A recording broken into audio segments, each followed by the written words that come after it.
There is a map, tucked away in the archives of a European library, that depicts a vast and shimmering body of water stretching across hundreds of miles of coastline. A sea with named ports, charted currents, and careful depth notations, drawn with the patient hand of a man who spent the better part of his working life believing, with quiet and absolute certainty, that it was real. The sea does not exist. It has never existed. And the man who mapped it was not a fool, nor a dreamer given to invention. He was one of the most methodical cartographers of the 16th century, a man trained in the rigorous Flemish tradition of measurement and verification, a man who cross-referenced his sources, who corresponded with navigators and merchants and royal geographers across the breadth of the known world. His name moved through the learned circles of his age with the particular, unhurried weight of genuine reputation. He worked by candlelight in a narrow room above a canal,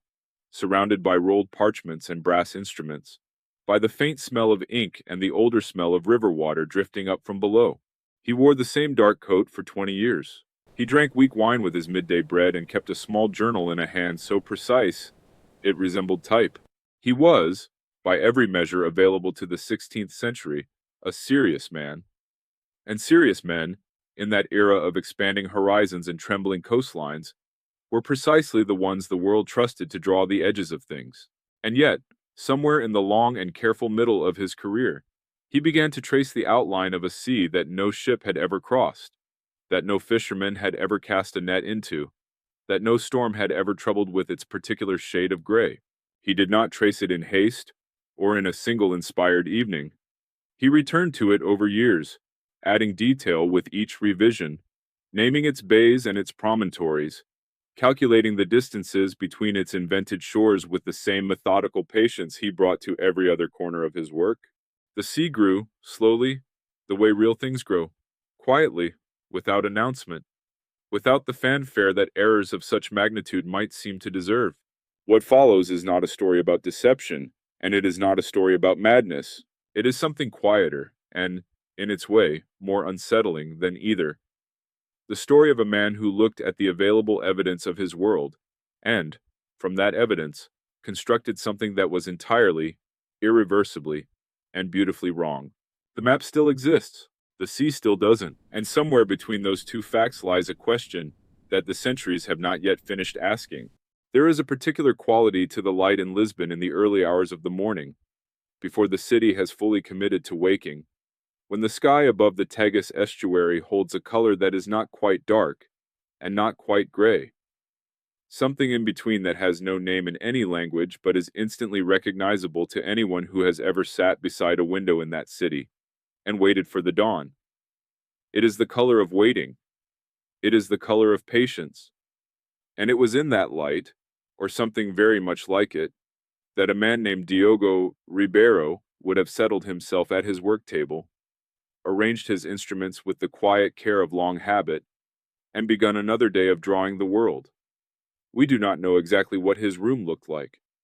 The documents that survive from his time tell us practical things. Payments received, materials requisitioned, the names of the officials who commissioned his work. They do not describe the texture of the plaster on his walls, or whether he kept a cup of water at his elbow, or what he could see from his window when he looked up from the vellum. But we can reconstruct something of it, because the rooms where cartographers worked in early 16th century Lisbon were not so different from one another. They were functional rooms, working rooms, places where the business of the Casa de India was conducted with a minimum of ornament and a maximum of practicality. There would have been a long table, almost certainly, because maps require length.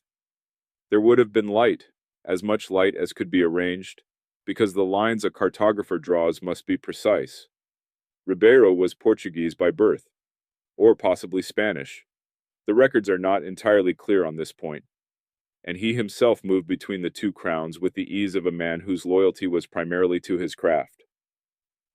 By the time he enters the historical record with any clarity, he is already in the service of the Spanish crown, working under the patronage of the Casa de Contratación in Seville,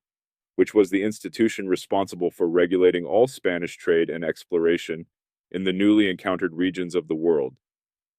He was, in the language of his time, a cosmographer, a man who studied the shape of the world and rendered that shape in a form that others could use. It was skilled work, respected work, and it paid reasonably well for a man of his background.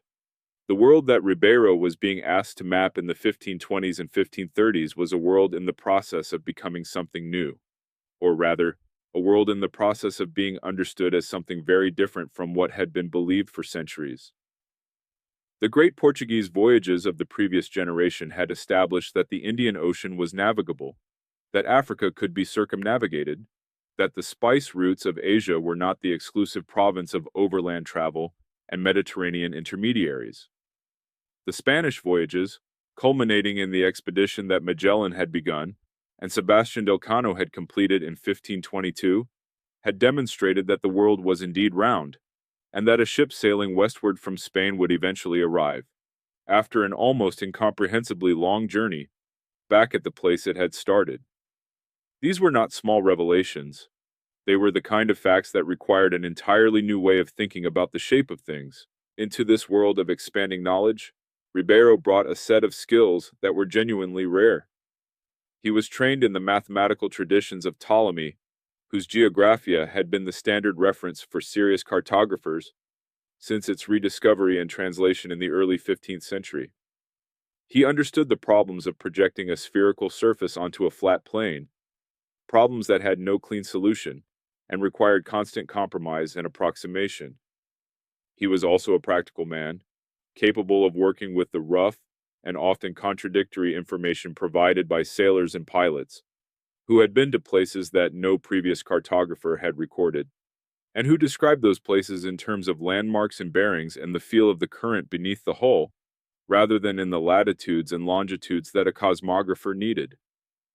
Translating one kind of knowledge into the other was perhaps the central challenge of his profession. His most important works were the great world maps he produced in the late 1520s,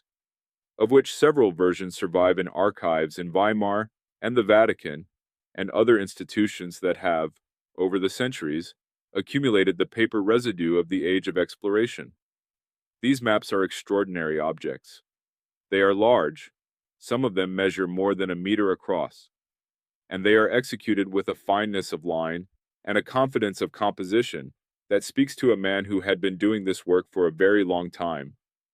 The coastlines of Europe and Africa and the Americas are drawn with a precision that, given the tools and information available to Ribeiro, borders on the remarkable. And then, there is the other thing, the thing that has brought scholars back to these maps again and again, across the centuries. A body of water in the region that we now call the Pacific, drawn with the same careful confidence as everything else, annotated with the same small, unhurried handwriting, and occupying a space on the globe where, according to every subsequent survey and voyage and measurement, there is nothing of the kind. But we are getting ahead of ourselves, as one so often does when the subject is interesting. The maps will wait. The sea will wait. It has been waiting for several centuries already, and it is in no particular hurry. What matters first is the room, and the light, and the man at his table in the early morning, reaching for his pen with the quiet certainty of someone who believes, as cartographers must always believe, that the world can be known, and that knowing it is worth the candle. Settle in, breathe out, and let the candle do the work. We are in no hurry here. The lines on the vellum will be drawn slowly, one by one, as they always were. To understand what Diogo Ribeiro was doing in his workroom in Seville, it helps to step back very far. Further back than Ribeiro himself,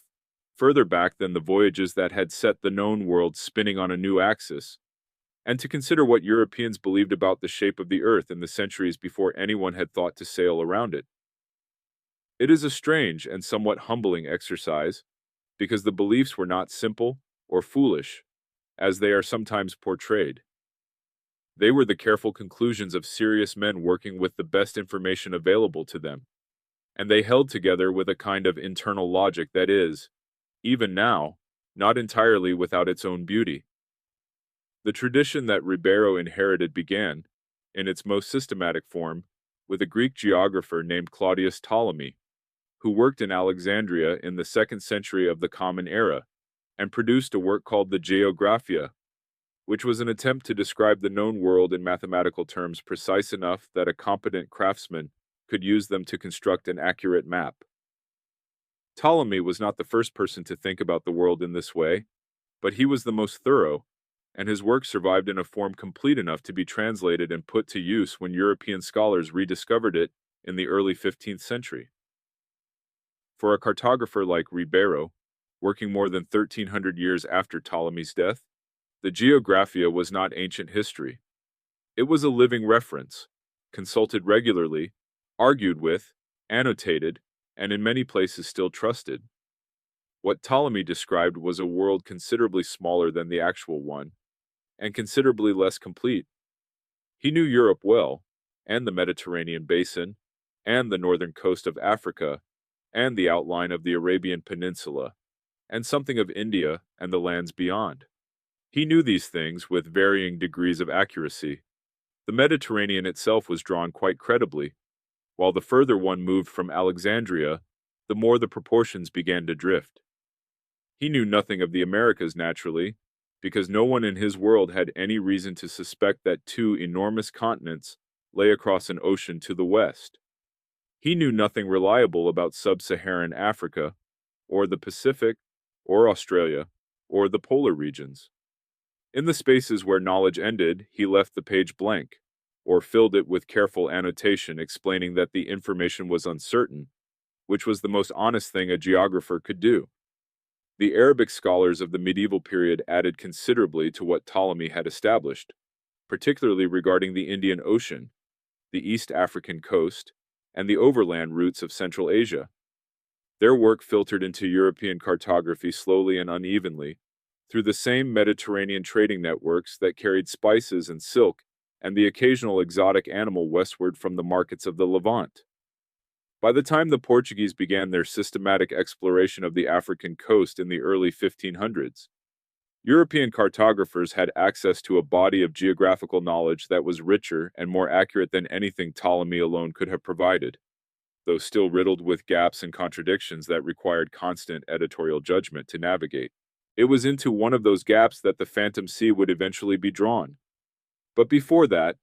before any of the specifics of Ribeiro's particular error or his particular insight, it is worth sitting with the strangeness of the situation for a moment. Here were men, serious, educated, technically skilled men, whose job was to draw the world on paper, and who were doing so at a time when the world was being revealed faster than any previous generation had experienced. Every few years, a ship returned from somewhere that no European had been before,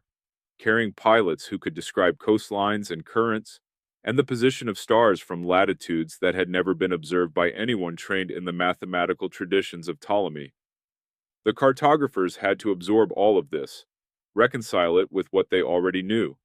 and produce maps that were as accurate as the information allowed. It was exhilarating work, and it was also, in its quieter moments, deeply uncertain.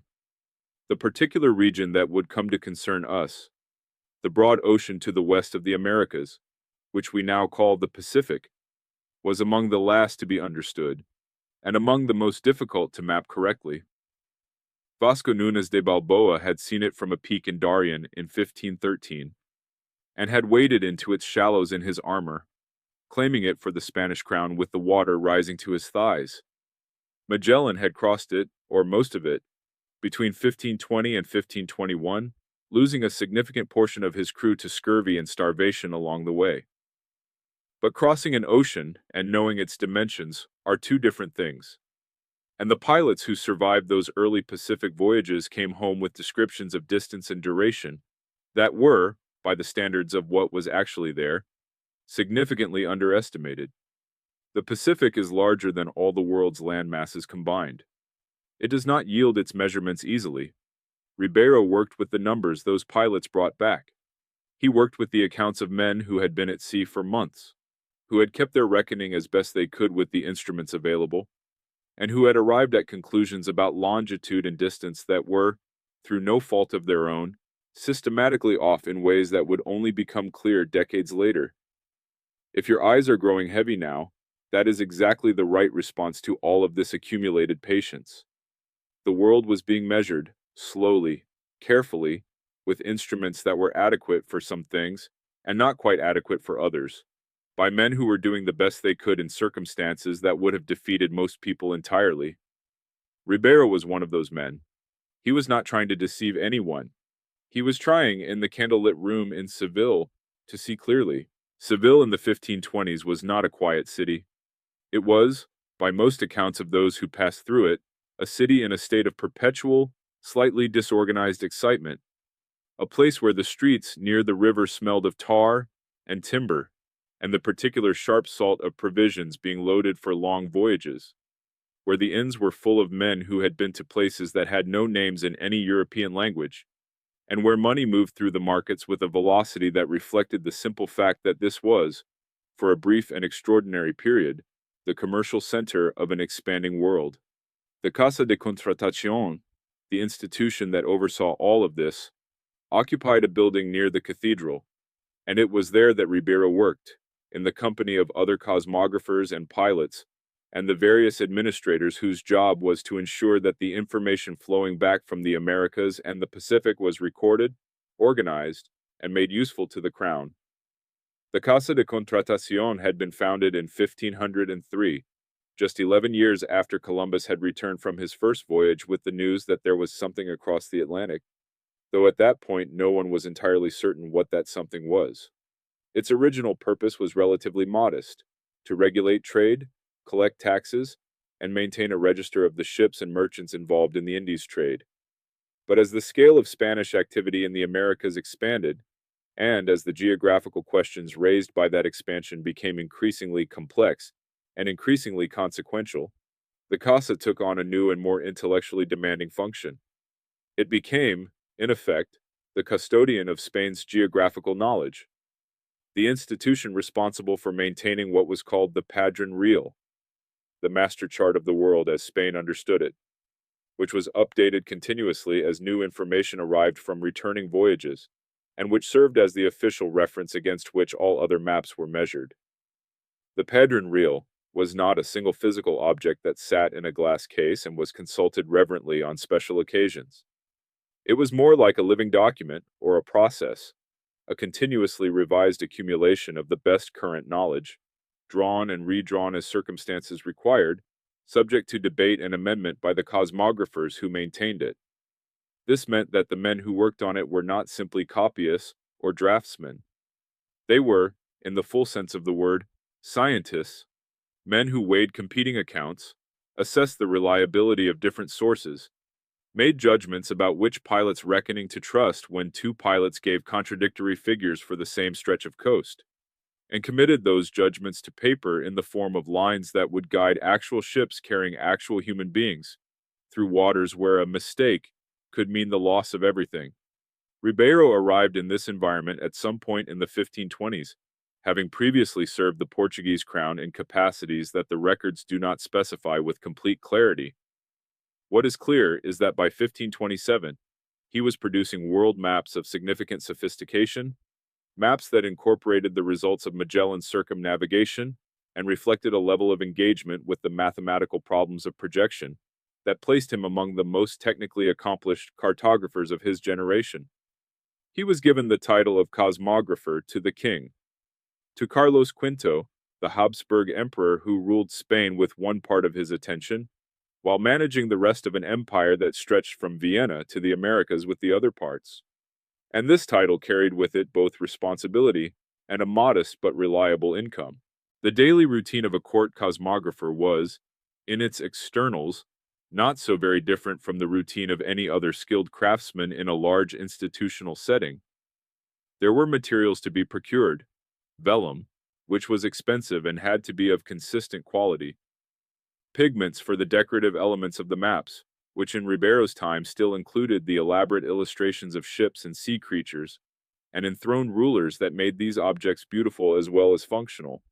the fine pens and the inks that had to be neither too thick nor too thin to produce the precise lines the work required. There were colleagues to consult and argue with,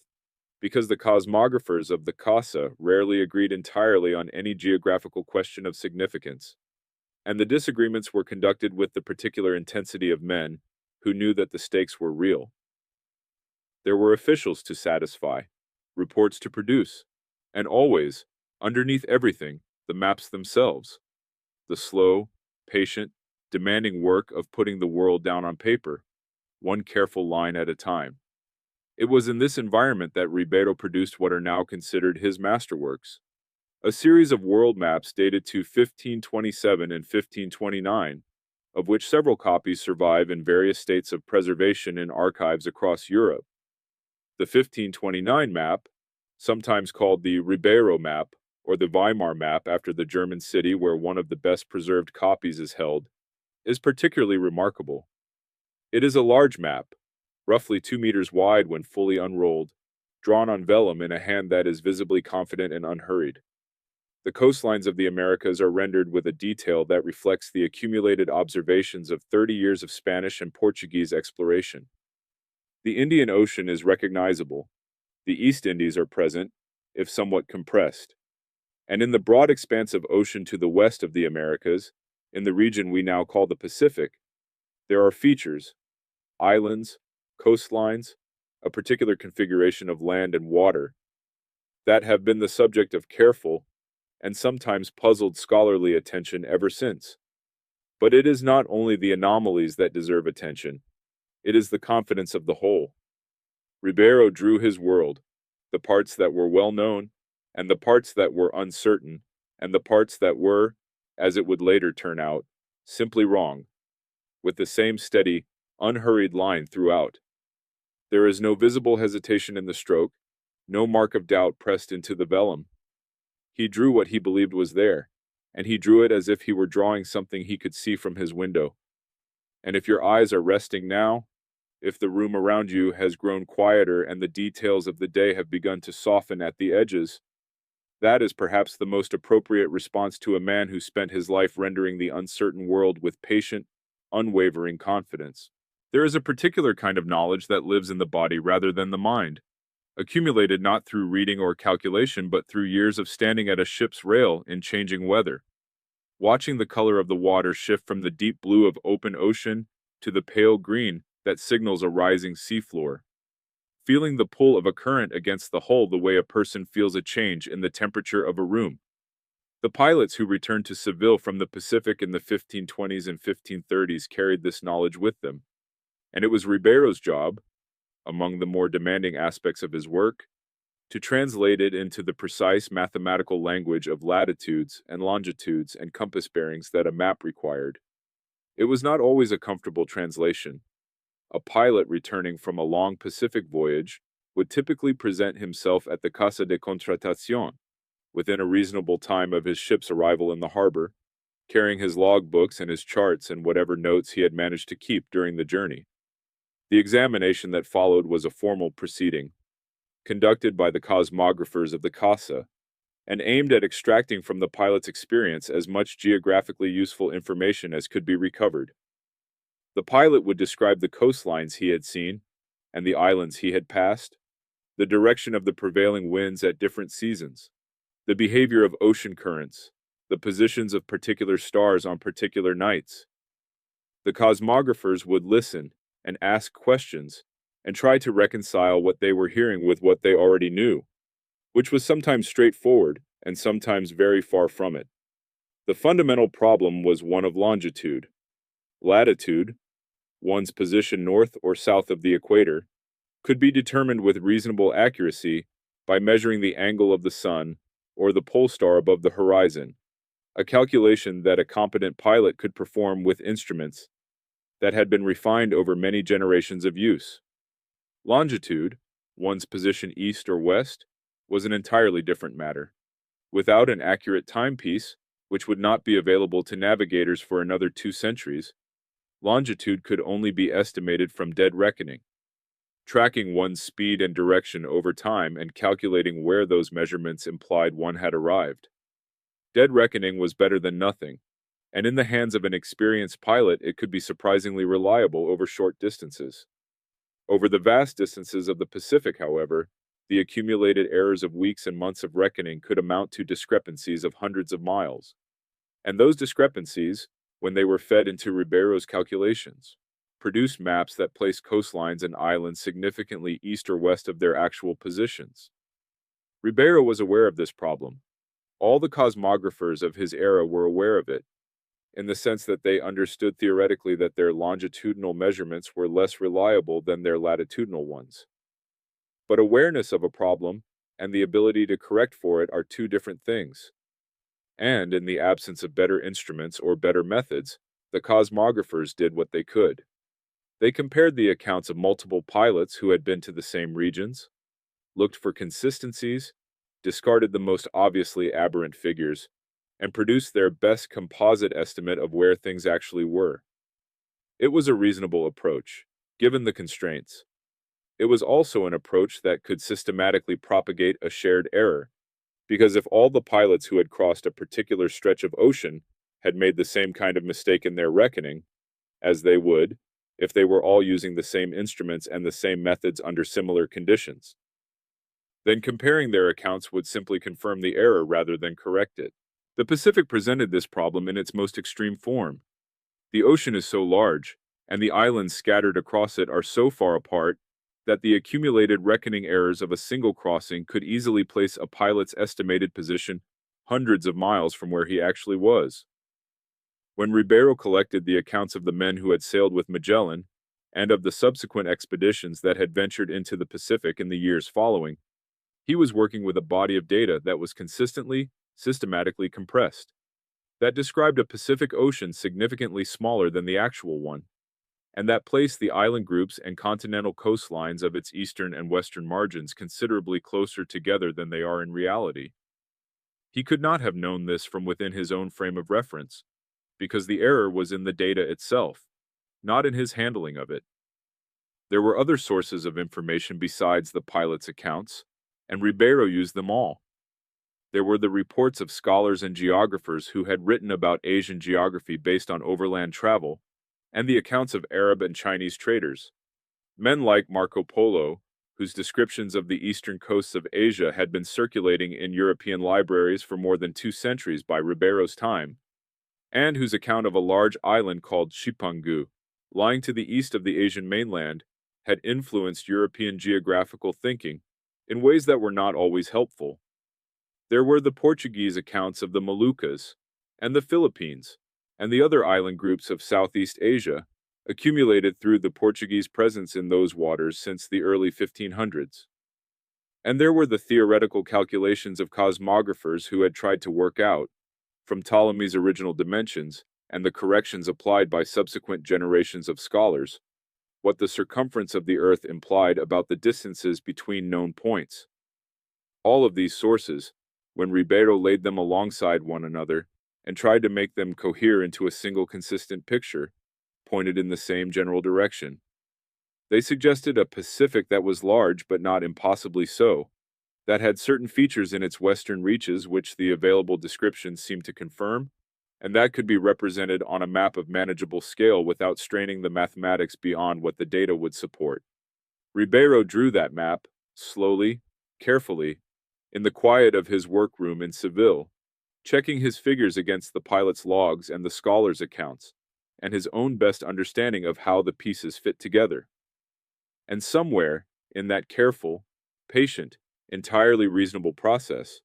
the sea that did not exist began to take shape on the vellum, one deliberate line at a time. Vellum is made from the skin of a young animal, usually a calf, stretched over a wooden frame while still wet and scraped repeatedly with a curved blade, until it is thin enough to be translucent in certain lights, and smooth enough to accept ink without bleeding. The process takes several days, and it requires a particular kind of attentiveness. The sort of attentiveness that knows when to press harder and when to ease off, when the surface is ready, and when it needs more time. The men who prepared vellum in 16th century Seville were craftsmen in their own right, and the quality of their work set an absolute ceiling on the quality of the maps that could be drawn on it. Ribeiro, who understood materials as well as he understood mathematics, would have known his vellum maker the way a painter knows a canvas stretcher, as someone whose skill was invisible in the final product, but essential to it. Once the vellum was prepared and delivered to the workroom, the process of making a map could begin. though begin is perhaps the wrong word for something that was less a sequence of steps than a long, overlapping process of accumulation. The first marks on a new map were not the coastlines or the place names, but the mathematical framework that would govern everything else. The lines of latitude and longitude, drawn with a ruling pen and a straight edge, dividing the surface into the grid that gave the whole endeavor its claim to precision. On a large map like the ones Ribeiro was producing in the late 1520s, these lines were spaced at intervals of 10 degrees, which meant perhaps 4 or 5 centimeters between lines depending on the scale of the projection, and drawing them straight and evenly spaced across a surface that might be 2 meters wide required a steadiness of hand that came only from long practice. A line drawn even slightly askew would compound its error across the entire width of the map, misplacing everything that was subsequently drawn in relation to it. The coastlines came next, transferred from the smaller working charts and the pilot's sketches onto the larger surface through a process that involved considerable judgment about which sources to trust and how to reconcile accounts that described the same stretch of coast in different terms.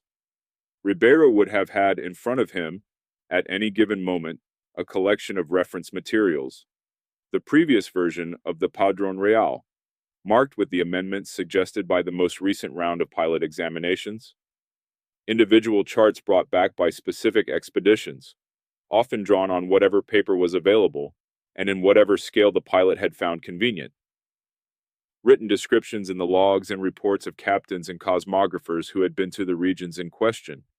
and, underlying all of it, the Ptolemaic tradition that had shaped European geographical thinking for more than a century, and that continued to exert a quiet gravitational pull on the way cartographers understood the proportions of the world.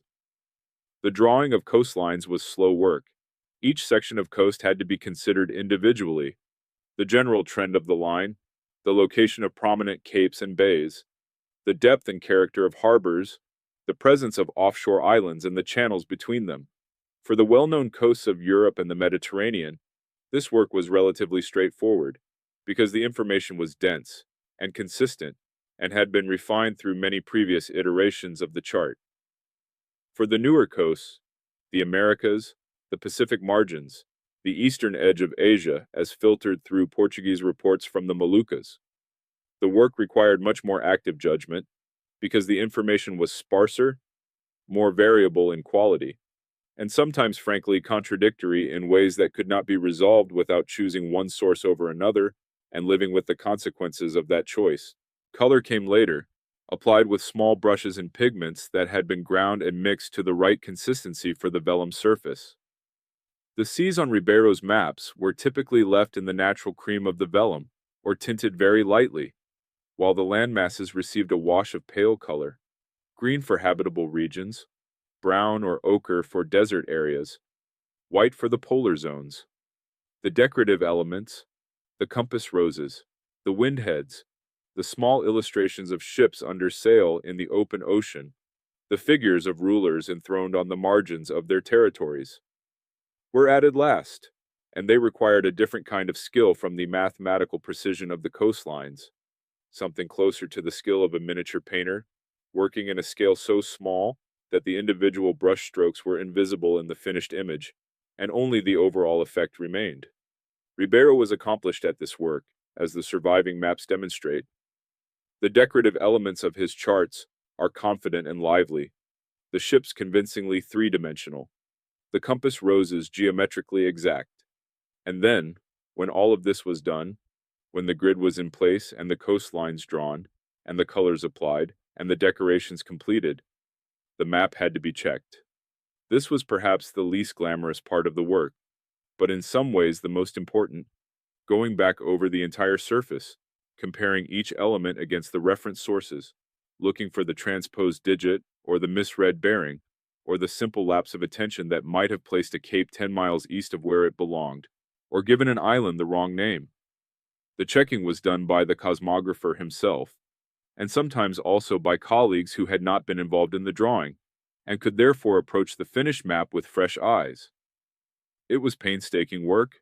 the kind of work that rewards a particular temperament, patient, methodical,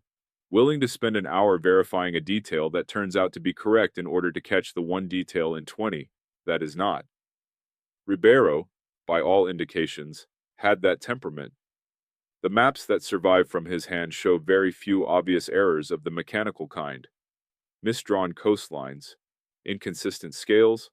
misaligned projections. What errors they contain are errors of information, errors that came from the data itself, rather than from any failure of craft or care. They are the errors of a man who did his job correctly and was let down, in certain specific ways, by the limitations of what he had to work with.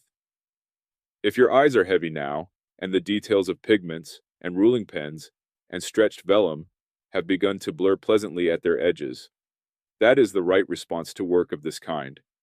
Work that was never meant to be dramatic, that found its meaning in the slow accumulation of careful acts, each one modest in itself,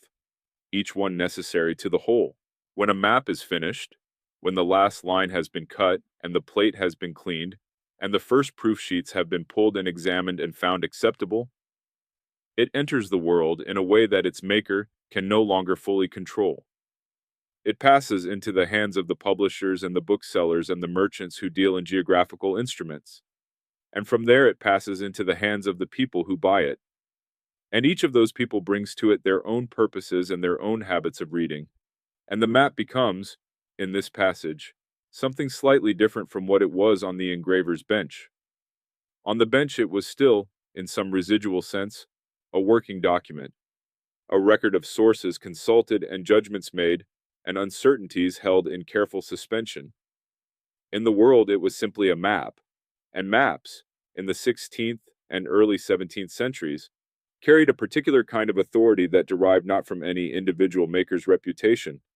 but from the form itself, from the long association between the printed geographical image and the idea of reliable, disinterested knowledge.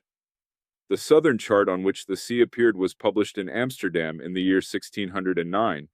issued as part of a collection of regional charts that Willem had been assembling for several years, and that was received, in the correspondence of the geographical community, with the respectful attention that his work consistently attracted. The collection was not a sensation. It was not the kind of publication that produced immediate excitement or generated the heated discussion that occasionally surrounded a particularly dramatic geographical claim. It was instead the kind of publication that was noted and filed and gradually incorporated into the working libraries of the people who use such things professionally, the pilots and the merchants, and the scholars and the other cartographers who kept current with the production of their colleagues as a matter of professional obligation. Several reviews appeared in learned journals, all of them favorable in the measured way of scholars reviewing a colleague's competent work, and several orders were placed by the institutions and private collectors who acquired geographical publications as a matter of course. None of the reviews mentioned the interior sea. This is, in retrospect, the detail that most clearly illustrates the mechanism by which a geographical error can travel through the world without attracting the scrutiny that might expose it. The reviewers were men of learning, but they were not men who had been to the southern coasts, and they had no independent basis for evaluating the interior features of a chart of those regions. They assessed what they could assess: the quality of the engraving, the reliability of the coastal outlines in regions they knew, the consistency of the projection, and the accuracy of the coordinate grid. And they found these things satisfactory, as they were. The interior sea was simply one feature among many, rendered in the same competent hand as everything else. And it had about it the quality of a thing that had been put there for a reason, by a man who was known to put things in their proper places for proper reasons. It did not invite challenge. It invited the particular form of deference that one expert extends to another in a domain where the first expert has no independent knowledge. Among the people who acquired the collection was a cartographer working in Paris, a man of the following generation, whose name appears in several of Willem's later notebooks as a correspondent, though the correspondence itself has not survived. This Parisian cartographer, who was producing his own charts of the African coasts in the years following 1609, incorporated the interior sea into his own work, citing Willem's chart as his source in the marginal notation that accompanied the feature on his own plate. He did not have access to Willem's notebooks, and he did not know that the feature was based on the reported but unconfirmed account of a Venetian merchant relaying the oral geographical traditions of Arab navigators on the eastern coast of a continent that neither of them had visited. He knew only that Willem was reliable, that Willem's chart was recent and carefully produced, and that the feature appeared on it with the same visual authority as everything else. He put it on his own plate. The sea moved one step further from its origins. This is how geographical errors propagated in the age of printed maps. And it is a process that was not unique to this particular sea, or this particular error, but was instead the ordinary mechanism of a system that had not yet developed the institutional means of verification that would eventually, over the course of the following centuries, make such propagation more difficult. Each cartographer worked from the best sources available to him, and the best sources available to him included the published work of his colleagues, and the published work of his colleagues included the published work of their colleagues. And so the chain extended backward to its origins without, at any point in the chain, any individual link having the information necessary to evaluate the chain as a whole. It was not a failure of diligence.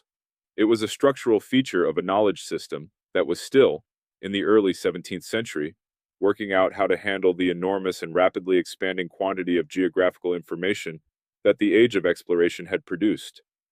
Willem, for his part, continued to correspond about the sea in the years following the publication of the chart.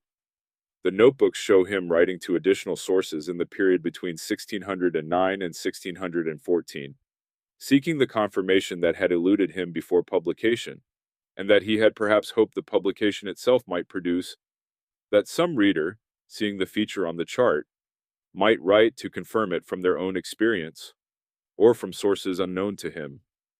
Some letters arrived in response to the publication, as they always did, from readers who had information to add or corrections to propose. None of them mentioned the sea. The silence was not, in itself, informative. People did not write to confirm features they had no reason to doubt. They wrote to correct features they had reason to question, and the sea, having passed into the world wearing the clothes of established geographical knowledge, had placed itself beyond the reach of the ordinary mechanisms of correction. And if your eyes are resting now,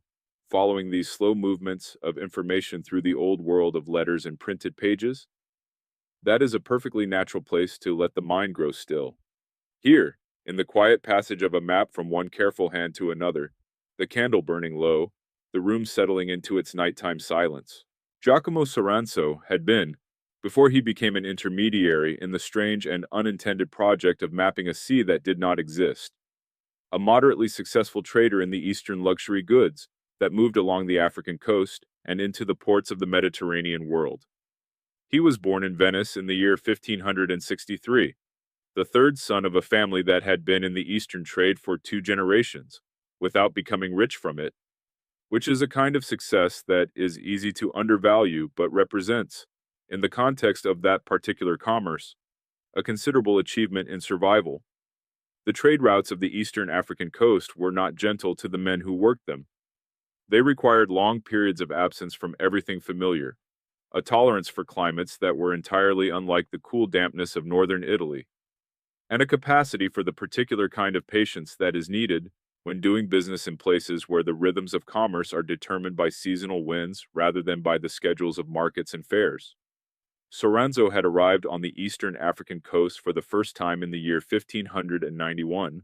aboard a Portuguese vessel that had taken him as a paying passenger from Lisbon to the trading posts of the Swahili coast, where the Portuguese had maintained a commercial and military presence since the early years of the 16th century. He spoke Portuguese well enough to conduct business in it, and he had, in addition to his commercial objectives, a quality of interested attention to the people and places he encountered that was not universal among the merchants of his generation, and that served him well in a region where the ability to listen carefully and ask the right questions was as commercially valuable as any other skill he possessed. He learned words in Swahili and in Arabic. He sat with the Arab navigators in the evenings and asked them about the currents and the monsoons and the coastlines they knew. and he wrote down what they told him in a series of small notebooks that he kept in a leather satchel that he carried with him everywhere. It was in one of these evening conversations, sometime in the middle years of the 1590s, that Soranzo first heard about the interior sea. The man who told him about it was an Arab pilot of considerable experience whose family had been navigating the eastern African waters for at least 3 generations. A man who knew the coastal currents the way a farmer knows the fields he has worked his entire life. Not as abstract geographical facts, but as a lived, embodied knowledge of particular places and their particular moods. This pilot had not seen the interior sea himself. His knowledge of it came from the inland traders who occasionally appeared at the coastal markets with goods from the interior. Ivory, principally, and certain dyes and medicinal plants that were not available on the coast. And who spoke, when asked about the origins of their goods, of a journey that had passed along the shores of a great water that lay far inland to the west. The pilot reported this with the matter-of-fact tone of a man describing something he had no particular reason to doubt and no particular reason to elaborate, and Soranzo noted it with the matter-of-fact attentiveness of a man who writes down everything that might eventually prove useful. The notation he made that evening was brief. 4 lines in his compressed merchant's hand, noting the pilot's name, the substance of what he had said, and a small mark that Soranzo used throughout his notebooks to indicate information that he considered credible but unverified. He did not dwell on it. He had other conversations that evening about other subjects, and the interior sea joined the large and loosely organized archive of things he had heard and noted without knowing precisely what use they might eventually serve. It remained in that archive for several years, surfacing occasionally in his thinking when something else he heard seemed to relate to it, and sinking back again when the connection proved too thin to develop. It was not, during those years, a subject of particular preoccupation for him. It was simply one of the things that the coast had given him, filed away in the same careful disorder as everything else. What eventually prompted Soranzo to write the letter to Willem, the letter that would set the whole chain of events in motion, was not a new piece of information, but an old one revisited. In the year 1604 or thereabouts, sorting through his notebooks in preparation for a return to Venice after a long period in the East, Soranzo came across 2 separate notations about the interior sea made at different times, and from different sources, and noticed for the first time that they agreed with each other in a way he had not registered when he made them. The first was the pilot's account from the 1590s. The second was a briefer notation, made some years later, recording a remark by an inland trader who had described, in passing, crossing the shore of a large still water on his way to the coast. The 2 accounts were not identical, but they were consistent in the details that they shared, and the consistency struck Soranzo, in the particular attentive state of a man going through old notebooks with fresh eyes, as something worth passing on to someone who would know what to do with it. Willem was not the first person Soranzo wrote to about the sea, and he was not writing to Willem specifically about the sea. The letter was a general geographical letter of the kind that merchants and scholars exchanged in that period, covering several topics of potential mutual interest, and the interior sea occupied perhaps a quarter of its total length. But it was the detail in the letter that lodged most firmly in Willem's attention, and it was the detail to which he responded most specifically in his reply. And so began the correspondence that would eventually, through the slow accretion of letters and replies and cross-references, and the long waiting for confirmation that never fully arrived, find its way into the 3rd notebook, and from there to the preliminary drafts, and from there to the copperplate, and from there to the printed page. Soranzo himself, by the time the chart was published, had returned to Venice and retired from the Eastern trade, and he died in the year 1612, without ever knowing that his evening conversation with an Arab pilot on the eastern African coast had produced a sea on a map that would persist, in various forms, for decades after both men were gone. The water was dark and still, the notebook said. The birds along its shores were different from the coastal birds. The fishermen spoke of it as an old thing, older than memory. And somewhere, in the quiet distance between what was remembered and what was true, the candle burned on, low and patient, asking nothing of the dark, There is a kind of doubt that does not announce itself as doubt, but arrives instead, wearing the quieter clothes of reconsideration, settling into a working day so gradually that the man experiencing it might not recognize it for what it is, until it has already been present for some time. It does not grip or press. It simply sits, in the way that a change in the quality of the light sits. Something is different, and you are aware that something is different, but the difference is not sharp enough to interrupt whatever you are doing, and so you continue doing it while the awareness of the difference moves slowly from the periphery of your attention toward its center, taking its own time, arriving in its own way. Willem, in the years following the publication of the Southern Chart, appears to have spent a considerable amount of time in the company of this kind of doubt, and the notebooks of the period reflect its presence in the particular way that his notebooks reflected most things, not directly, not in the language of personal confession, but in the accumulating evidence of a mind that is quietly, persistently returning to a question it has not yet fully resolved. The fifth notebook, smaller than the others, its covers worn soft with handling, covers the years between 1610 and 1615, and it contains, distributed among the ordinary notations of sources consulted and letters sent and received, a series of entries that all concern, in one way or another, the interior regions of the African continent. Some of these entries record new reports that had come to his attention through the regular channels of professional correspondence. Others are references back to earlier entries in the previous notebooks, indicated by a system of cross-referencing that Willem had developed over the years, and that allowed him to trace the history of any given question through the accumulated record of his thinking. And some of them are something harder to classify. Brief notations that seem to be neither the recording of external information nor the cross-referencing of previous information, but something more like the written equivalent of sitting quietly with a question and turning it over in the hands, examining it from different angles without necessarily expecting to find anything new. One such entry, undated but positioned in the notebook between entries that can be dated to the spring of 1612, reads in translation approximately as follows. The channel reported by Soranzo's pilot would be navigable only in the wet season, which corresponds to the months when the coastal trading winds make offshore navigation difficult. This may explain why no European pilot has reported passing its entrance, if it exists. The entry is characteristic of Willem's thinking in several ways. The careful attention to the conditions that might explain an absence of evidence. The reminder to himself that absence of evidence is not evidence of absence. And the small qualifying phrase at the end, if it exists, which had not appeared in the notebooks in quite this form in the earlier entries on the same subject. In the earlier entries, the sea was almost always referred to as the reported sea, or the interior water, or by a Latin phrase that translated roughly as the body of water to the west. Formulations that acknowledged its unconfirmed status but did not directly question its existence. The phrase if it exists is a different kind of formulation. It is the phrase of a man who has begun to hold the possibility of non-existence as a live option rather than a merely theoretical one. What had changed between the publication of the chart in 1609 and the spring of 1612 is not entirely clear from the surviving documents, but there are several possible contributors to the shift that the notebooks allow us to glimpse. One is simply the passage of time without confirmation.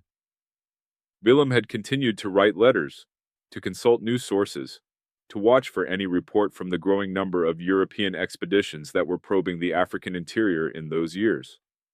And the sea had not been confirmed. This was not conclusive. There were good reasons why the interior might remain unexplored, and Willem had articulated several of them in his own notebooks. But the continued absence of any supporting evidence had, over the 3 years since publication, begun to exert a quiet gravitational pull on his assessment of the probability. A second contributor may have been a letter he received in the autumn of 1611 from a Dutch factor stationed at one of the coastal trading posts,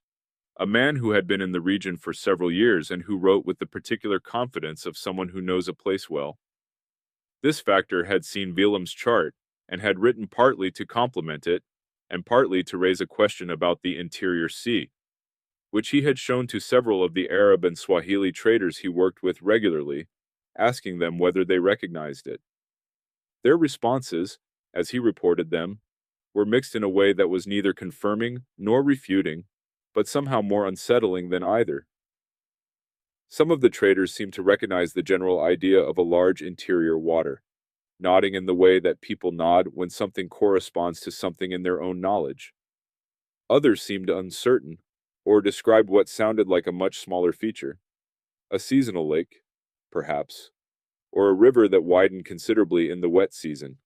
And one trader, an older man of considerable experience and evident reliability, had looked at the chart for a long time, and then said something that the factor had translated, with acknowledged uncertainty about the nuance, as that is the water of the stories, meaning, as the factor understood it, something that existed in the oral geographical tradition of the region,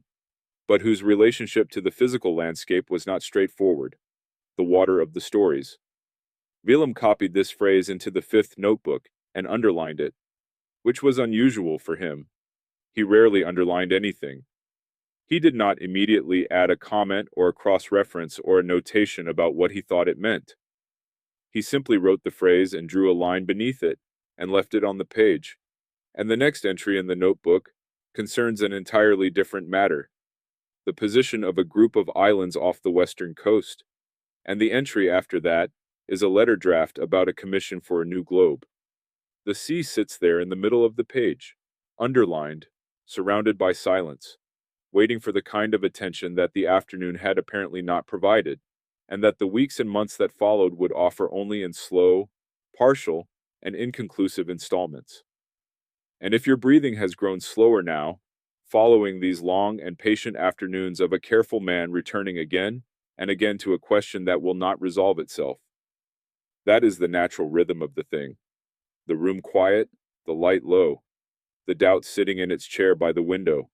unhurried, asking nothing in particular, content simply to remain. The world in which Willem worked was not a solitary world, despite the impression that the image of a single man in a narrow room above a canal might suggest. It was, in fact, a densely connected world of correspondence and exchange, of professional relationships maintained across long distances through the medium of letters that took weeks or months to arrive, and that were read and reread and answered with a care that the speed of their transmission demanded. The cartographers of the early 17th century formed a community that was, in certain respects, more cohesive than its geographical dispersal across several countries, and languages might imply, a community bound together by shared problems, shared sources, shared methods, and the shared understanding that the work of mapping the world was too large for any single workshop to accomplish, and that progress, such as it was, depended on the willingness of practitioners to share what they knew with the practitioners who came after them and alongside them. In Amsterdam, where Willem had spent his earlier years before the move to Antwerp, there were several other workshops producing charts and globes of considerable quality. The Hondius family, Jodocus and his sons, occupied a position of particular prominence in the Amsterdam trade, having acquired the plates of the great Mercator Atlas, and continued its publication in expanded form through the first decades of the 17th century. Willem knew Jodocus Hondius, as he knew most of the significant figures in the trade, through the kind of professional acquaintance that involves mutual respect, occasional correspondence, and the careful maintenance of a competitive distance that does not quite become rivalry, because both parties understand that the market is large enough to sustain them both, and that overt competition would serve neither of them well. Their letters, when they wrote, were cordial and informative in the selective way of men who are willing to share certain kinds of information, and not others, each operating from a calculation about what the exchange was worth, that was rarely stated explicitly, but was always present just below the surface of the professional courtesy. Further south, in the city of Frankfurt, the publishing house of de Brahe was producing its great collection of voyage narratives, the Grands Voyages and the Petits Voyages that gathered the accounts of explorers and travelers from across the known world, and made them available, in illustrated form, to the reading public of Protestant Europe. The debris publications were not maps in the strict sense, but they contained maps, and the maps they contained influenced the maps that the specialist cartographers produced, and vice versa, and the whole system of geographical knowledge circulated through all of these publications simultaneously, each one drawing on the others and contributing to the others in a process of mutual reinforcement that was productive, and also, in the case of errors, mutually sustaining. When something incorrect appeared in the de Brahe collections, it had a tendency to appear subsequently in the specialist charts, and when something incorrect appeared in the specialist charts, it had a tendency to appear in the voyage narratives, and neither stream was reliable enough to correct the other, because each drew its authority, in part,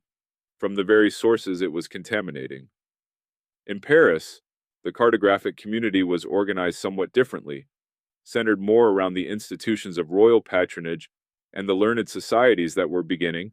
in the early decades of the 17th century, to take an organized interest in the accumulation and verification of geographical knowledge. The French cartographers of this period had access to the reports of the French trading companies that were establishing themselves in various parts of the world, and they had also developed a tradition of critical engagement with their sources that was, in certain respects, more rigorous than the tradition that prevailed in the northern workshops. There were scholars in Paris who were already, by the second decade of the 17th century,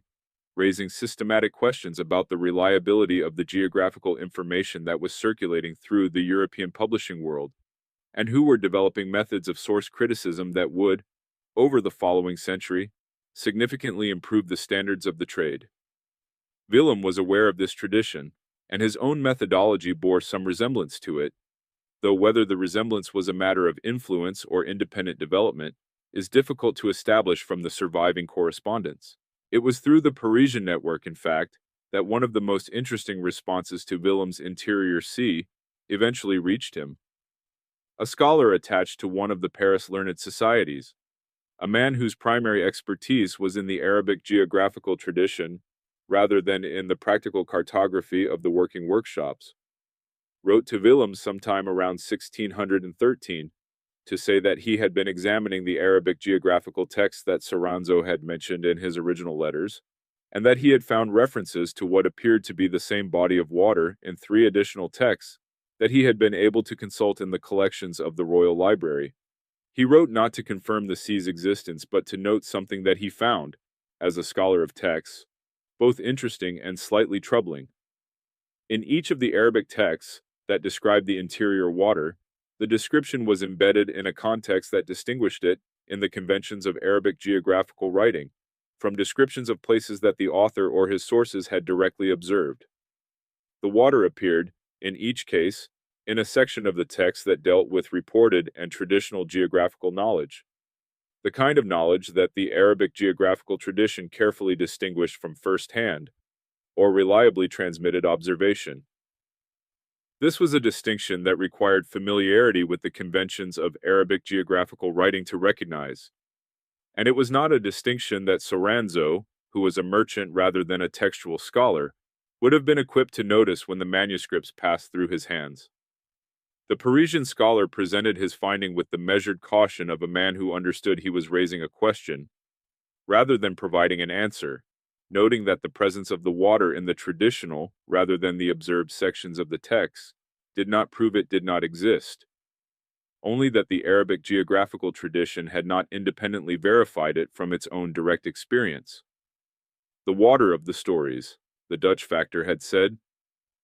And here, in the careful Latin of a Parisian scholar, was what might have been an explanation of exactly what that phrase had meant. A geographical tradition, acknowledging a report, holding it in the particular suspension reserved for things known by reputation rather than by encounter,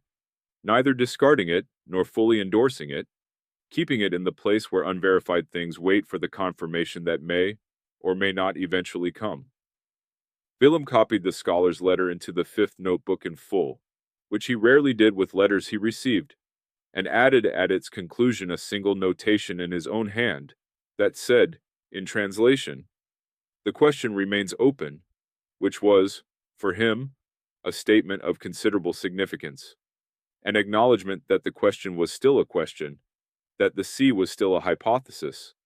and that the line he had cut into the copper 3 or 4 years earlier had been, perhaps, cut a little too firmly for the state of the evidence at the time. There is a question that the fifth notebook raises but does not answer, and that the surviving correspondence of the period approaches but never directly addresses. And it is the question that sits at the quiet center of everything that Willem's story has to tell. The question is simply this. Once a man of Willem's particular temperament and training had come to understand. Gradually, through the accumulation of letters and cross-references, and the slow erosion of confidence that the phrase "if it exists" represents,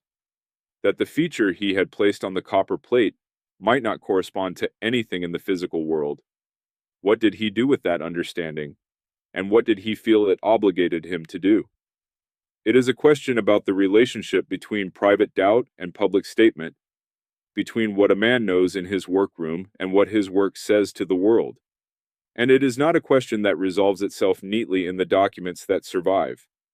What the documents show is that Willem did not immediately correct the chart. The southern chart was reprinted in an updated edition of the collection in the year 1614, and the interior sea appears in that edition with the same outline and the same level of visual authority as in the original 1609 edition. If Willem had, by 1614, arrived at a serious doubt about the sea's existence, and the fifth notebook suggests that he had, or was at least moving steadily in that direction, then the reprinted edition represents a decision to allow the feature to stand in its original form while that doubt continued to develop. This was not necessarily a decision made with full awareness of its implications. Publishers worked on their own schedules, and the preparation of a new edition involved commercial and logistical considerations that did not always leave room for the last-minute revision of individual features on individual plates. A cartographer with doubts about a feature could correct it in the next edition, and the next edition had its own timeline, and in the meantime, the existing plates were used because the existing plates were what was available.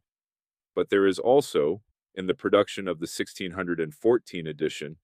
evidence of a decision that goes beyond the merely logistical. The marginal notation that accompanied the interior sea in the original edition, a brief phrase in Latin that translated approximately as reported by various sources, position approximate, was retained in the 1614 edition without modification. If Willem had wanted to signal a change in his assessment of the feature, the marginal notation was the natural place to do it, and he did not do it. The notation remained as it had been, suggesting either that his doubts had not yet reached the point of requiring an explicit public qualification, or that the qualification the notation already contained, reported, approximate, seemed to him sufficient to convey the feature's provisional status to any reader who paid attention to such things. The difficulty was that most readers did not pay attention to such things, as the pattern of uncritical incorporation by subsequent cartographers had already demonstrated. The weight of a printed line is not a metaphor that Willem used, so far as the surviving documents show, but it is the concept that his situation most clearly illustrates. Once a line is on a plate, and the plate has been used to produce printed copies that have entered the collections of buyers across several countries, that line has acquired a kind of existence in the world that is independent of the intentions or the subsequent doubts of the man who cut it. It circulates without its history. It presents itself to each new reader as a simple statement about the world, rather than as a complex statement about the current state of knowledge. And the current state of knowledge,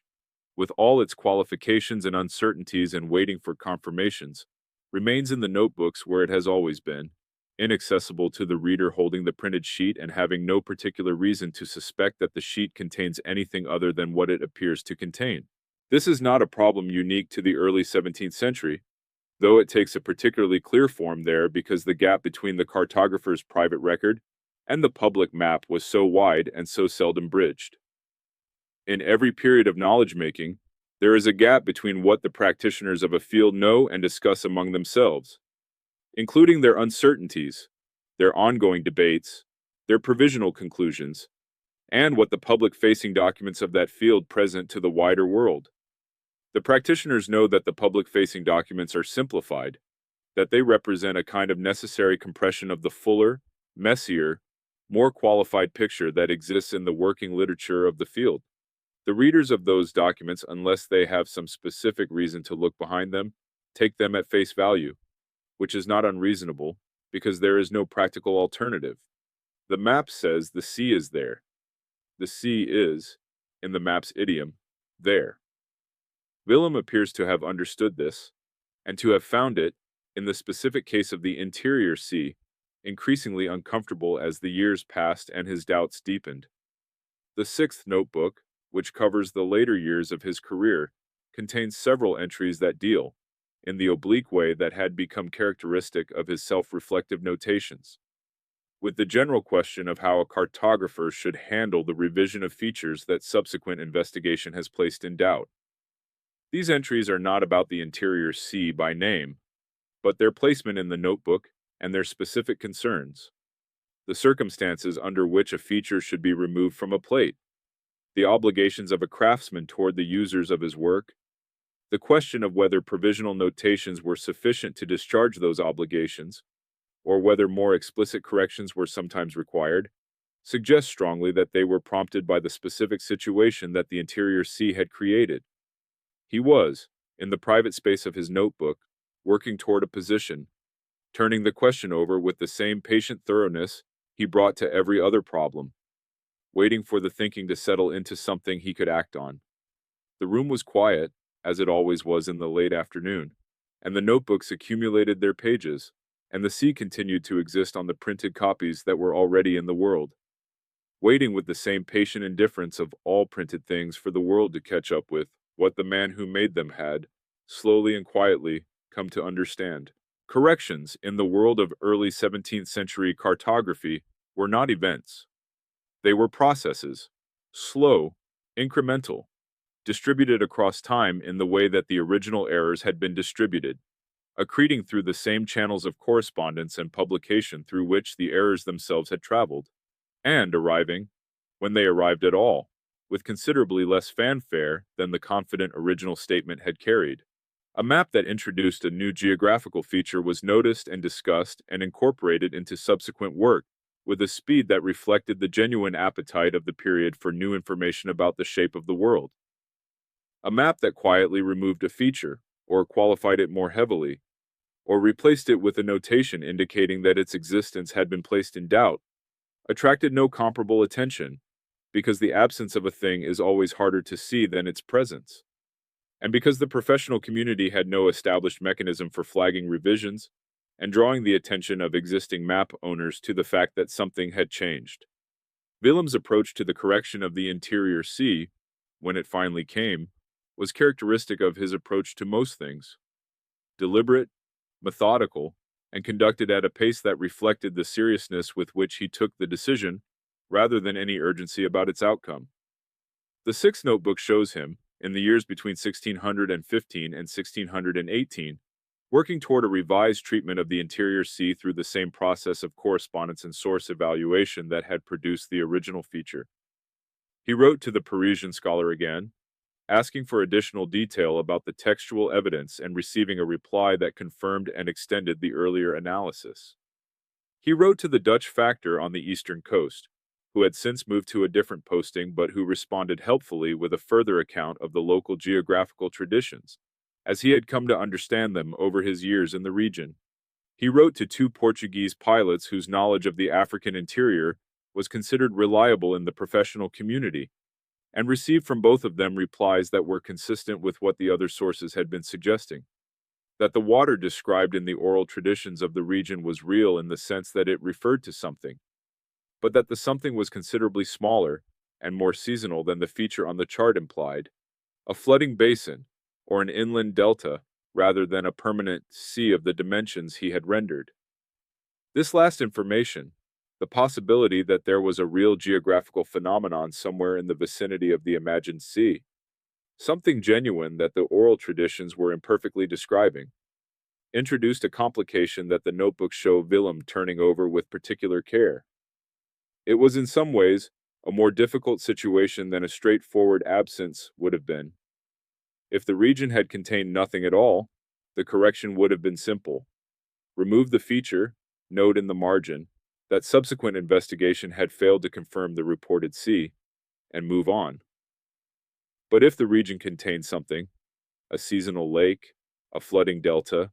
a river that widened dramatically in certain months, then the correction required not just removal but replacement, and replacement required knowing what to replace the imagined sea with, and knowing that required the kind of first-hand geographical information that was not yet available, and might not become available for some time. He was not, in other words, correcting an error by replacing it with knowledge. He was replacing it with a more honest representation of ignorance, which is a different thing and requires a different kind of decision. The revised edition of the Southern Chart, when it finally appeared in the year 1618, handled the interior sea in the following way. The feature was retained, but its outline was rendered in a noticeably lighter and more broken line than the surrounding coastal features,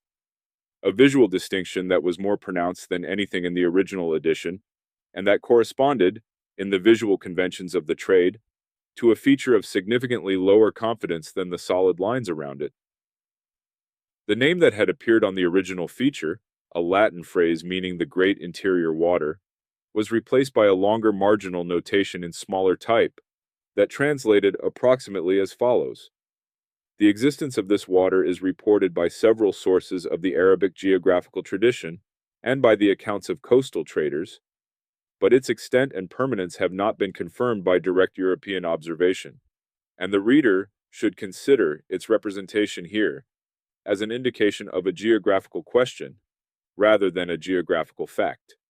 It was the most explicit qualification that Willem had yet placed on the feature in any of his published work, and it was also, given the cove printed maps and the habits of their readers,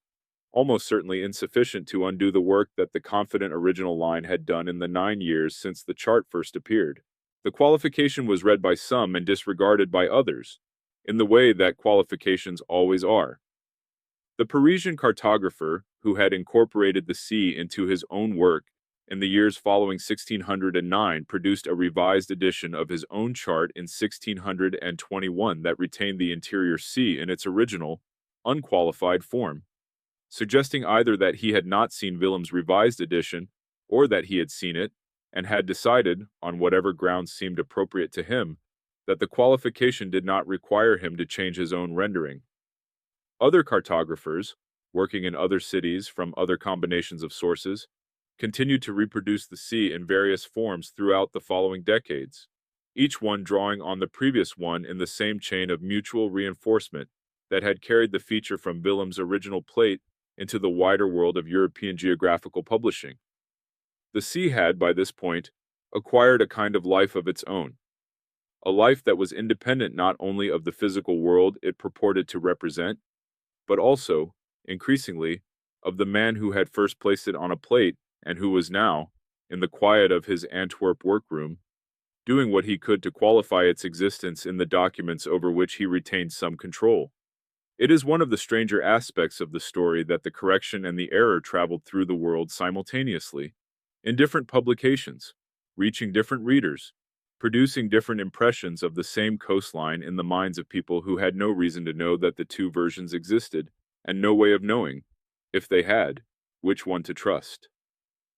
The world of printed maps was large enough and various enough that both things could be true at the same time. The sea confidently present in one workshop's output,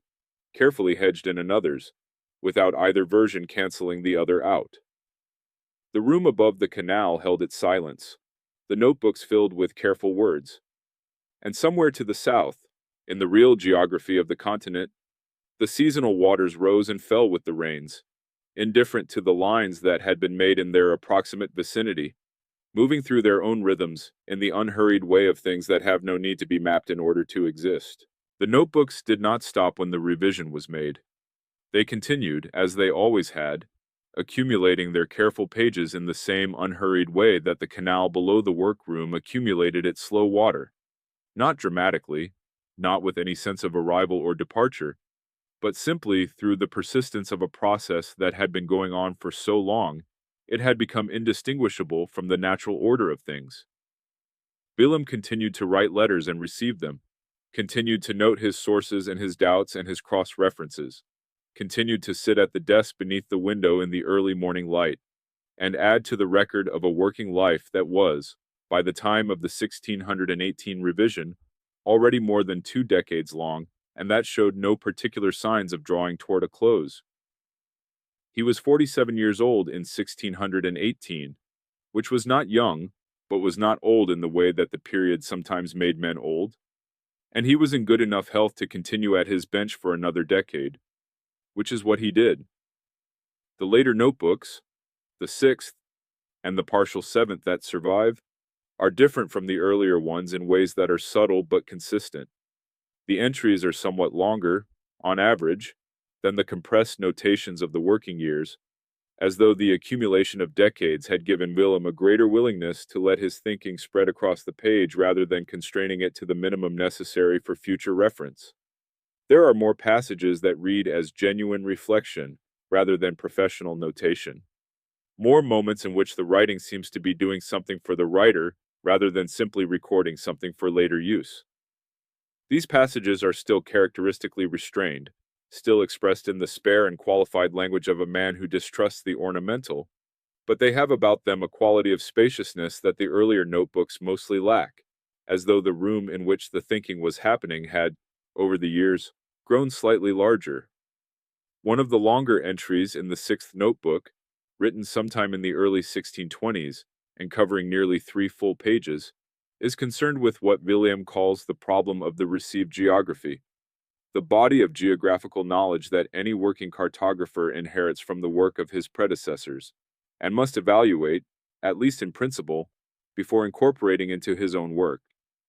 He notes that the received geography of his own time is vastly larger than the received geography that any previous generation of cartographers had faced,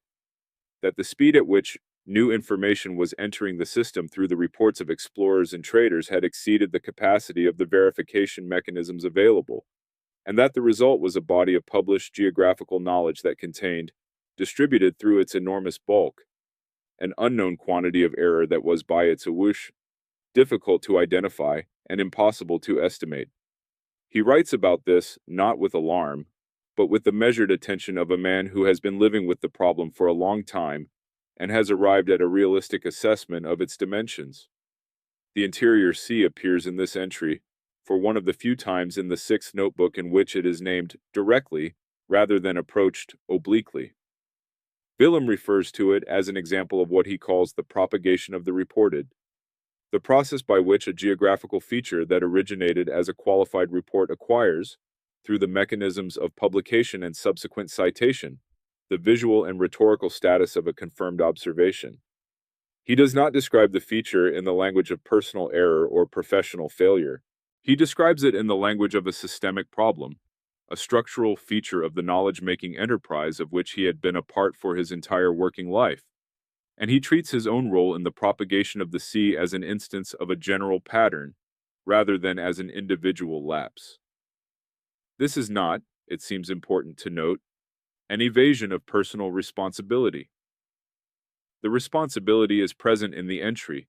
implicit in the care with which he examines the decisions that led to the engraving of the feature, in the honesty with which he traces the steps from the first reading of Soranzo's letter to the cutting of the line in the copper. It is simply that he refuses to locate the problem exclusively in his own individual judgment, because doing so would be both inaccurate and unilluminating. The problem was larger than any individual judgment, and understanding it required placing the individual case within the larger pattern. What is perhaps most striking about these later notebook entries, read alongside the earlier ones, is the continuity of Willem's fundamental orientation toward his work, despite everything that the history of the interior sea had illustrated about its limits. He had not become cynical about the enterprise of mapping, had not retreated into a defensive skepticism about the reliability of his sources or the value of his methods. He had become, if anything, more thoughtful about the conditions under which geographical knowledge could be trusted, and the conditions under which it could not, and this increased thoughtfulness had made him a more careful worker, in the specific sense that he was more attentive to the distinction between the two conditions, and more rigorous in his application of the appropriate conventions to each. The later charts that survive from his workshop are among the most methodologically explicit of the period. The notations about source and confidence are more detailed. The visual distinctions between confirmed and reported features are more clearly maintained. The language of the marginal notes is more precisely calibrated to the actual state of the evidence. The interior sea had taught him something, in the way that errors teach, and the teaching had been absorbed into the practice. There is a passage near the end of the 6th notebook, in an entry that appears to have been written in the evening rather than the morning. The handwriting is slightly less precise, as though the light had been difficult, in which Willem reflects on the relationship between the maps he has made and the world they have attempted to represent. And it is one of the few passages in all the notebooks that has something of the quality of a summary, of a man looking back across a long working life and attempting to say, as clearly as the language available to him permitted, what he understood it to have meant. The world, he writes, is not the map, and the map is not the world, but the map is what the world looks like to the mind that has done its best to understand it, and the doing of the best is the work, and the work is what remains. He does not mention the interior sea in this passage. He does not need to. The sea is present in the passage the way that a long preoccupation is present in any statement that has been earned through years of returning to a difficult question, not as a subject, but as a depth, a quality of attention that the question has produced in the mind that carried it, settling like sediment through the slow water of the years into something that is neither regret nor satisfaction, but the quieter thing that lies between them, in the place where understanding finally comes to rest. Willem died in the city of Antwerp in the year 1638, in the same house above the canal where he had worked for the better part of 3 decades, in the same room where the desk still stood beneath the north-facing window, and the shelves still ran their full length along the wall, and the notebooks were stacked in the particular disorder of a working archive that has been maintained by one person for so long that its organization is legible only to that person, and will become, after that person is gone, simply a quantity of paper requiring patient interpretation by whoever comes next. He was 67 years old, which was a reasonable span for the period, and he had worked very nearly until the end. The final notebook, containing entries that can be dated to within a few months of his death, written in a hand that had grown slower, but not less precise, with the passing of the years. The workshop passed to his son, who had trained in it, and who continued its production for another decade before the commercial pressures of the mid-century map trade forced a consolidation with a larger Amsterdam house. And the plates, the copper plates on which Willem's life's work was preserved in the form of the lines he had cut into them, passed with the business into the new ownership, where they were used for a time, and then gradually retired as newer surveys made them obsolete. The plate of the southern chart,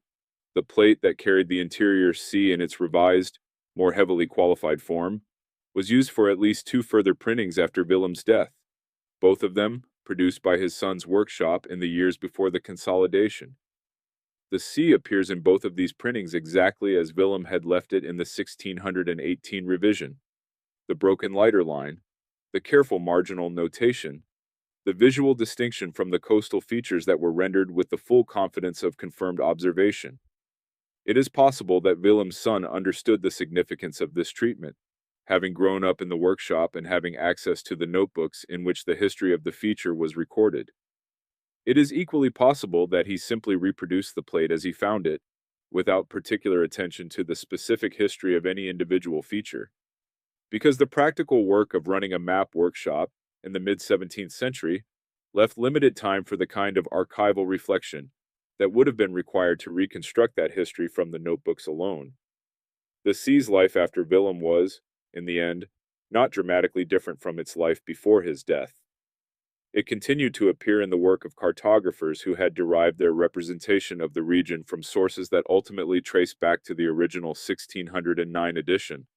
unaware of or unpersuaded by the qualifications that the 1618 revision had introduced. It appeared in a French atlas published in the 1640s, in a German compilation of the 1650s, and in at least two English charts of the coastal trade routes that were produced in the 1660s for the use of merchants engaged in the growing commerce of the African coasts. In none of these later appearances does the sea carry the broken line or the careful notation that Willem had developed to signal its uncertain status. It appears, in each case, as a solid feature of the interior geography, not necessarily prominent, not always named, sometimes reduced to a smaller version of its original extent, but present, consistently present, as a thing that was there in the way that geographical features are there, waiting to be encountered by whatever expedition eventually penetrated far enough inland to reach it. The expeditions that penetrated the African interior in the 17th and 18th centuries did not find it, for the straightforward reason that it was not there to be found. What they found instead was an interior geography of considerable complexity. Great river systems, areas of seasonal flooding, lakes of various sizes, some of them genuinely large, that bore a general relationship to the oral geographical traditions that Soranzo's informants had been drawing on. But that did not include anything corresponding to the specific feature that had appeared on Willem's chart. The seasonal flooding of certain river basins in the region could, under certain conditions of rainfall and drainage, produce temporary bodies of water of considerable extent, and it is possible, it is perhaps likely, that the descriptions that had passed from the oral traditions of the interior traders through Soranzo's Arab informants, and thence to Soranzo's letters, and thence to Willem's notebooks were describing something like this: a landscape that was sometimes, in the wet months, covered by shallow water, and that was therefore known in the geographical memory of the region as a water place,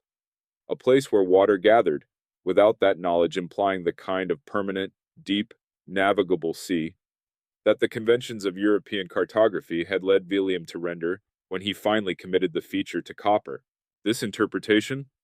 the sea as the misread memory of a seasonal flooding pattern, the error as a translation failure between two entirely different ways of holding geographical knowledge, is not established fact but considered inference, the kind of conclusion that historians of cartography arrive at when they work carefully through the surviving sources and ask what combination of circumstances could have produced the outcome that the record shows. It is a conclusion that leaves room for uncertainty, as all honest conclusions about events 4 centuries distant must do, and it rests on a chain of reasoning rather than on direct evidence. But it has the quality of coherence, of fitting together the available pieces in a way that does not require any of them to be broken to fit, and it produces a picture of what happened that is neither more dramatic nor more culpable than the evidence actually supports. A man asked the world a careful question. The world, speaking through intermediaries who each understood it in their own particular way, gave him an answer that was not exactly wrong, but was not exactly right either. He did what he could with the answer he received. The sea appeared on the map. The map went into the world, and the world, for its part, continued to contain what it had always contained, the actual water, rising and falling with the rains in the interior distance, belonging to no map and requiring none. The notebooks passed through several hands before they arrived at the university library where most of them now reside, and the journey they made from Willem's workroom to the archive shelf was the kind of journey that documents make when no one has specifically arranged for their preservation, a journey of accident and proximity, of being kept because they happened to be nearby when someone was deciding what to keep, and of being nearly lost several times in the intervening centuries through the ordinary attritions of fire and flood, and the indifference of people who did not know what they were looking at. The library acquired them in the middle of the 19th century as part of a larger collection of early modern cartographic material, and they sat in their acquisition boxes for some years before a cataloger worked through them, systematically enough to understand what they were, and several more years passed before a scholar with the specific combination of expertise required to read them with full comprehension, fluent in the archaic Dutch of the period, familiar with the cartographic conventions of the early 17th century, and interested in the particular questions that the notebooks raised, found his way to the reading room and asked to see them. That scholar, whose published work on the notebooks appeared in several articles in the 1920s and 1930s and formed the foundation of everything that subsequent researchers have been able to say about Willem with any confidence.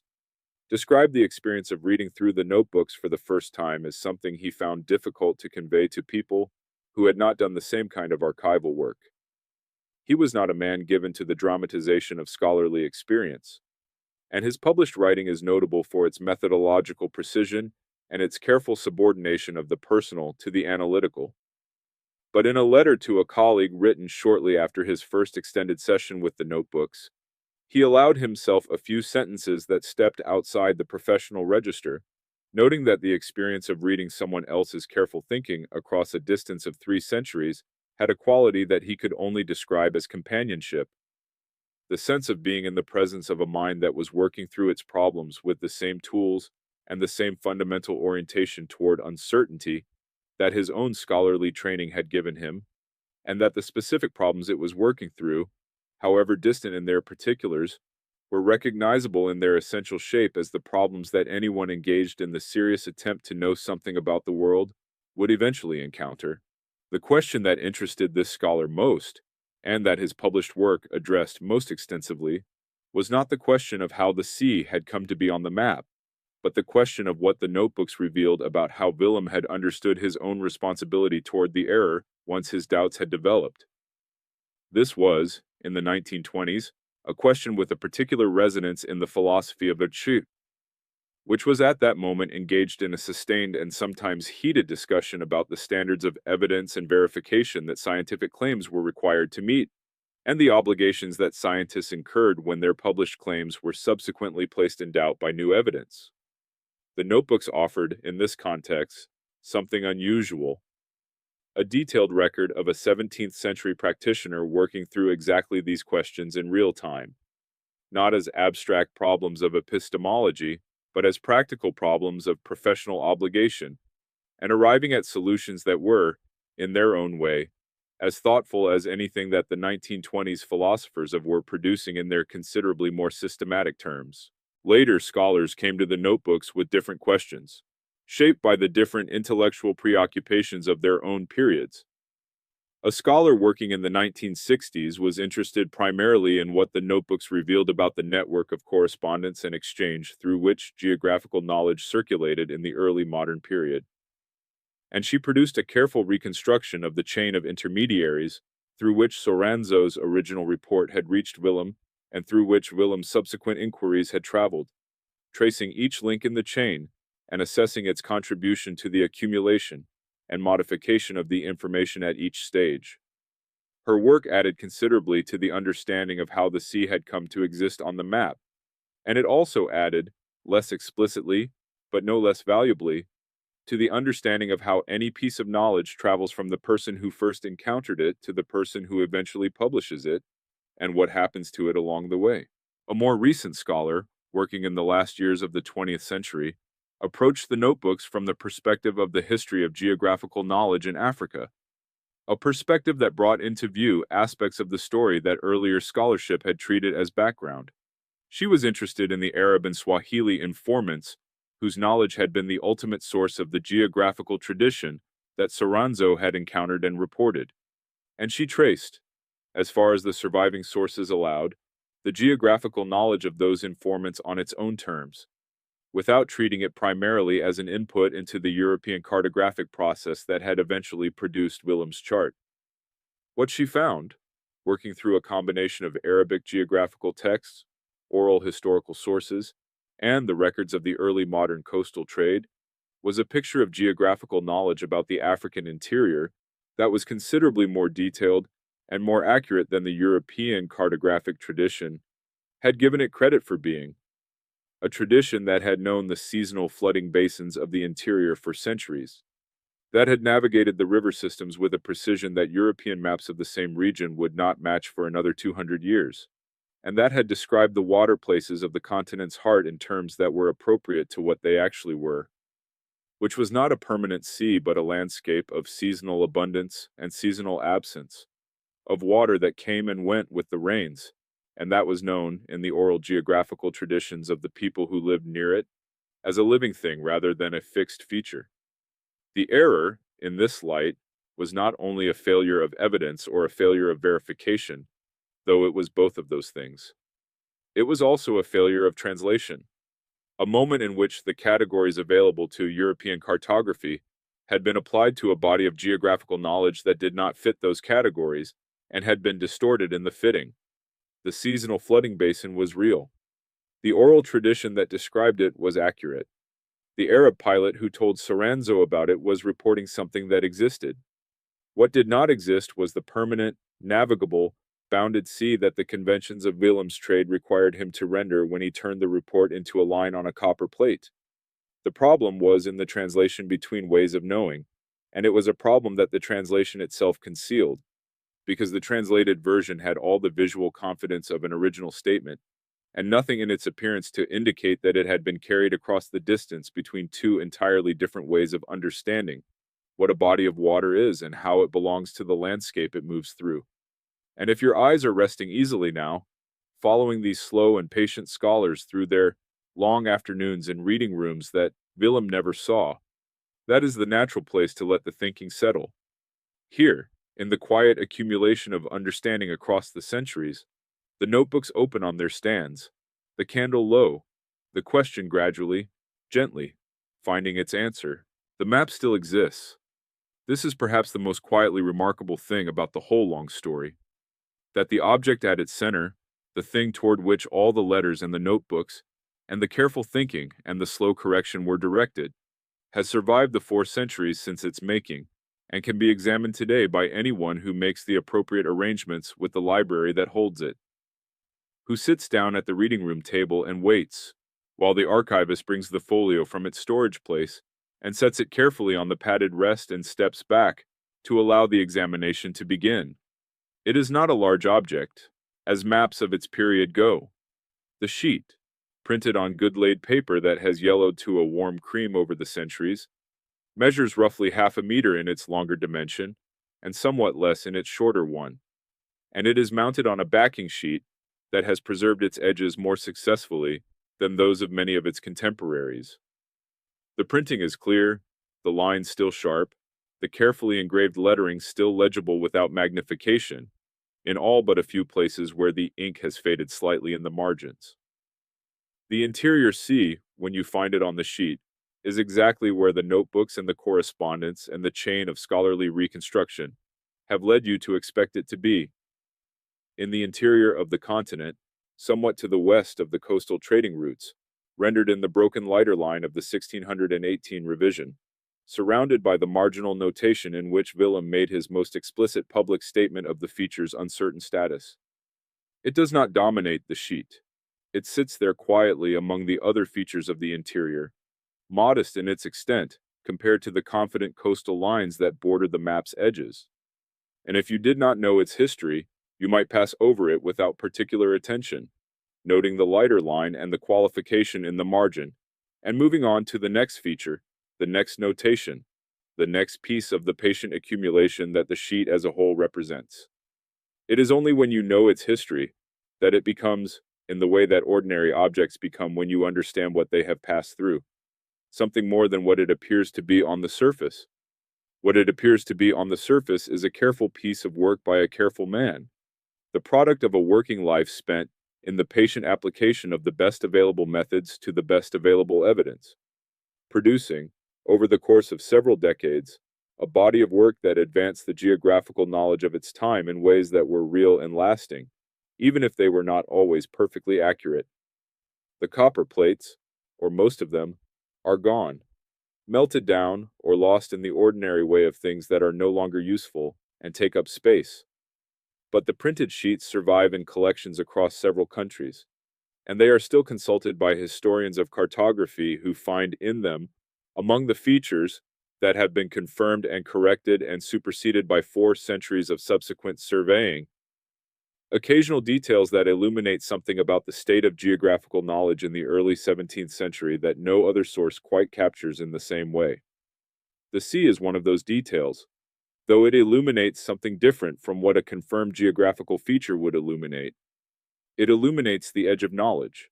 the place where the known met the reported, and the reported was mistaken for the known. And the mistake was made not in carelessness, but in the ordinary exercise of professional judgment applied to evidence that was genuinely ambiguous. There is a quality that the map has, held in the reading room under the careful light of the archive, that is difficult to describe without resorting to language that is more personal than the subject perhaps warrants, but that anyone who has spent time with old maps will recognize. It is the quality of a document that was made by a specific person, in a specific place, at a specific moment in the long process of human understanding, and that carries in its lines and its notations the trace of that specificity, the trace of the decisions made and the doubts held, and the letters written, and the candle burned low in the workroom evenings, while the thinking continued.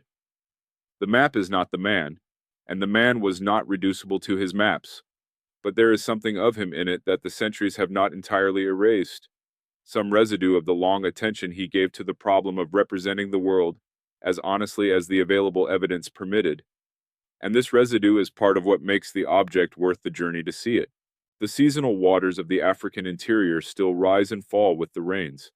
as they have been doing since long before anyone thought to write them down or draw their approximate location on a piece of paper. They do not know that they are the origin of a story, or that the story has been told in various forms across 4 centuries by people who were interested, for their own reasons, in the question of how a careful man could map something that was not there. They rise in the wet months and spread across the low ground and the floodplains in the way that water spreads when the land is flat, and the rainfall is heavy, and the birds that nest along their seasonal edges are different from the birds of the dry season, and the fishermen who work them during the months of abundance know them in the intimate, embodied way that people know the landscapes they have lived in for generations, know the places where the water deepens, and the places where it stays shallow all the way through the season, and the places where it recedes first when the dry months begin, leaving behind the particular smell of exposed mud and vegetation that belongs to the end of the flood and the beginning of the long wait for the next one. And in the library, in the reading room, the map lies on its padded rest in the careful light, and the interior sea sits within its broken line, and the marginal notation makes its patient qualification in the archaic Latin of a man who understood, by the end, that the most honest thing he could do was to mark the boundary between what he knew and what he had only been told, and to leave that boundary visible for anyone who came afterward and looked carefully enough to find it. The work continues in other hands, he had written, in the 2-line journal entry that marked the death of his teacher. He had not known, when he wrote it, that it would eventually apply to his own work as well, that the questions his maps raised would outlast the maps themselves, that the notebooks would find their readers across the centuries, that the sea that did not exist would become, in the fullness of time, a way of thinking about the distance between the world and our best attempts to understand it. Rest now, if you have been traveling with this story through the long hours of the night. The candle is low. The room is quiet and still. Outside, somewhere, the water is doing what water does, moving through the dark in its own unhurried way, belonging to no map, asking nothing of the morning, and the footsteps of the careful man have faded, softly, into the settled dust of the years.